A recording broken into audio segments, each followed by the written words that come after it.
About history of Spanish Empire, we have that it was born in the second half of the 5th century as a result of the crown of Aragon was integrated with the crown of Castilla. This for the marriage between Fernando Aragon and Isabella Castilla.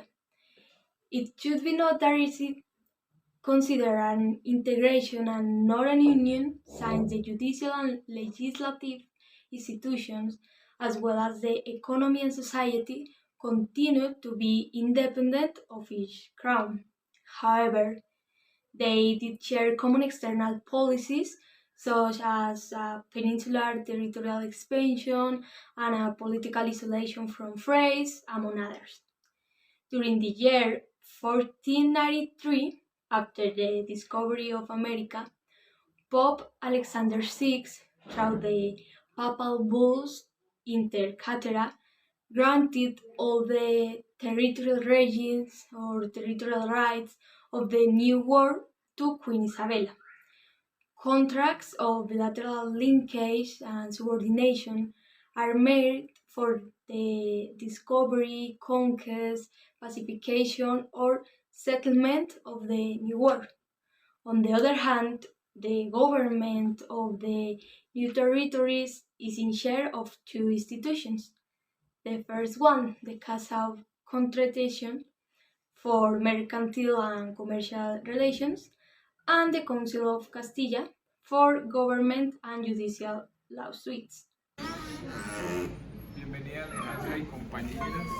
Mi nombre es Julián. Esta es la casa del fundador hispánico de la ciudad de Tunja.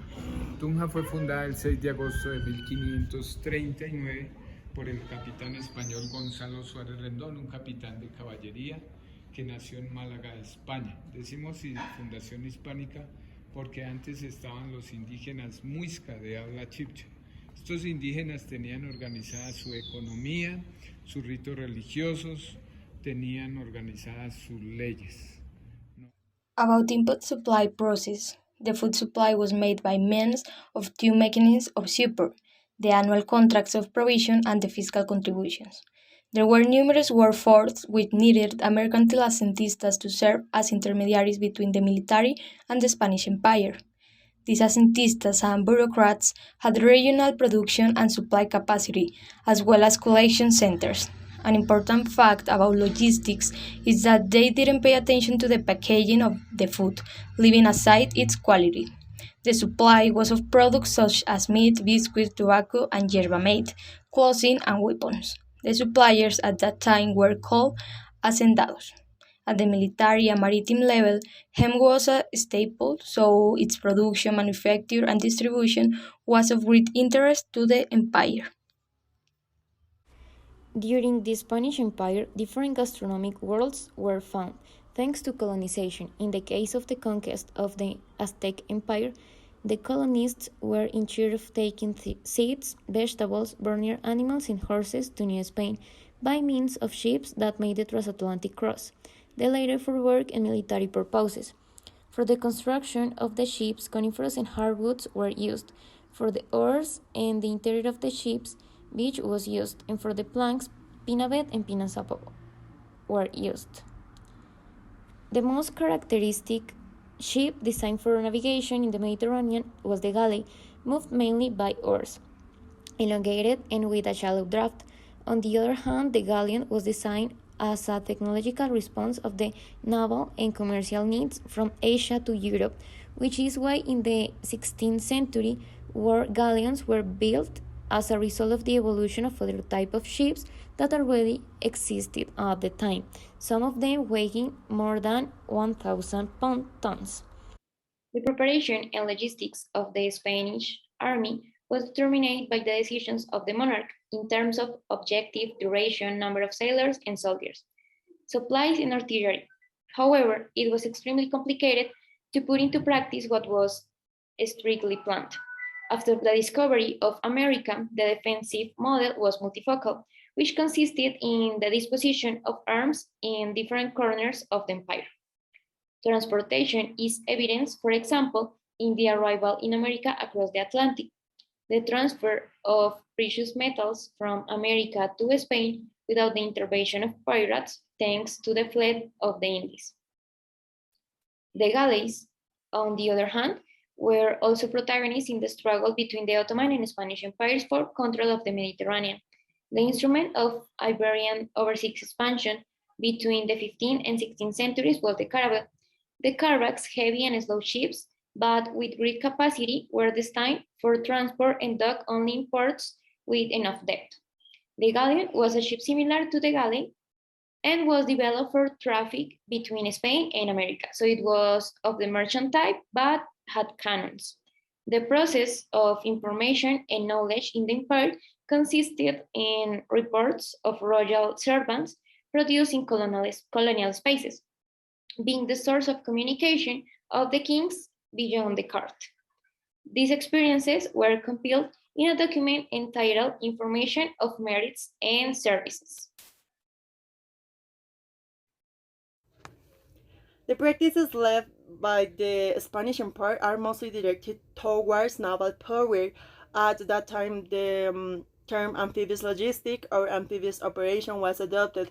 In the same analogy can be made in the means of distribution of goods, which are a fundamental part of logistics, such as shipments or means of maritime, land, or river transport. This is an expensive contribution since from anxiety times it is possible to see the importance given to the transport of goods so that it can be more effective in less time. On the other hand, in area of the practice that fundamental to the empire are related to not carrying the supply line. This is directly related to running a good supply chain to the local suppliers of raw materials necessary for the any production of products. What is the importance of ICTs in logistics and supply chain management? The importance of ICTs in logistics is found at the time of increasing productivity and incorporating mechanisms to diversify processors such as business efficiency, inventory performance, and profitability. In addition, it is a tool to help to expand the capabilities of various organizations. Thanks to the joint works is available technological resources such as warehouse management system and e-commerce can achieve the enlargement of large volumes of material supply in inputs, insurance, and inventory control remotely from anywhere. Finally, the great variety of ICTs for supply chain logistics process increasingly of great importance among the most common ICTs applied in inbound logistics are electronic document in charge, vendor management inventory, continuous replacement program, e-procurement, and e-sourcing. Communication and information technologies are fundamental tools to carry out logistics or supply chain processes in a more efficient way, and in addition to this, it can be deduced that in the department there is a weakness in the use of these technologies to ensure the profitability of the organizations. Promote advertising through government platforms, thus generating greater recognition and cultural appropriation. Generate alliances between universities and small and medium-sized enterprises where the implementation of research, development, and innovation can be used to carry out projects that benefit the sector. Training in ITC and foreign language so that each of the people who perform a job within the organization optimize their process also depend in a second language to generate greater rapprochement with non-Spanish speakers. Design of strategic alliances between companies in the same or complementary sectors supported by ITC to enforce efficiency and agile process, ensuring the position of companies and the economic, cultural, and tourist development of the region. To develop methods where it is possible to organize and systematize both the information and the processes carried out by small and medium enterprises in order to guarantee an optimal planning which allows to operate in an efficient way punctually in the administrative area.